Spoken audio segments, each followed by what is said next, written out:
नमस्कार। पूरे देश में इस समय वक्फ अधिनियम को लेकर चर्चा तेज है। इसी बीच एक तरफ इस अधिनियम का विरोध भी किया जा रहा है, वहीं दूसरी तरफ अधिनियम को लेकर एक बार फिर सुप्रीम कोर्ट का दरवाजा खटखटाया गया था।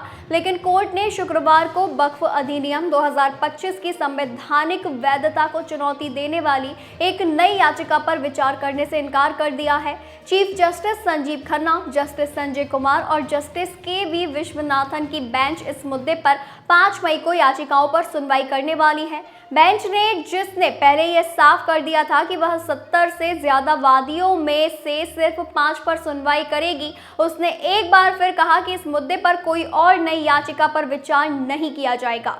सीजेआई ने याचिकाकर्ता मोहम्मद सुल्तान के वकील से कहा कि अगर आपके पास कुछ अतिरिक्त आधार है तो आप हस्ताक्षर आवेदन दायर कर सकते हैं।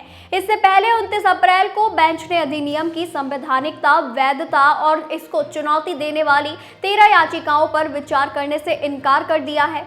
कोर्ट ने कहा कि हम अब याचिकाओं की संख्या नहीं बढ़ाएंगे। अगर ऐसा किया गया तो ये संख्या बढ़ती रहेगी और इसे संभालना मुश्किल हो जाएगा।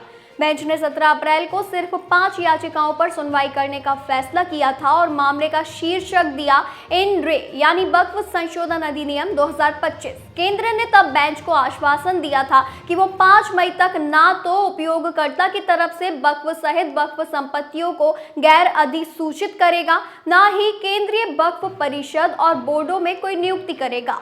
वक्फ कानून के खिलाफ करीब 72 याचिकाएं दायर की गईं। इसमें AIMIM नेता Asaduddin Owaisi, all India Muslim personal law board, Jamiat Ulemae Hind और कांग्रेस सांसद इमरान प्रताप गढ़ी और मोहम्मद जावेद शामिल थे। बेंच ने 3 वकीलों को नोडल वकील नियुक्त करते हुए वकीलों से कहा कि वो आपस में तय कर ले कि कौन बहस करेगा।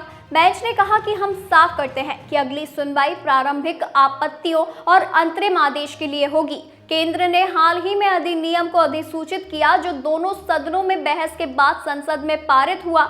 इसी के बाद इसको 5 अप्रैल को राष्ट्रपति द्रौपदी मुर्मू की मंजूरी मिल गई। बता दें, ये बिल राज्यसभा में 128 सदस्यों के पक्ष में और 95 सदस्यों के विरोध में मतदान के साथ पारित हुआ। लोकसभा में 288 सदस्यों ने इसका समर्थन किया और 232 सदस्यों ने इसके विरोध में इसे मंजूरी दी थी।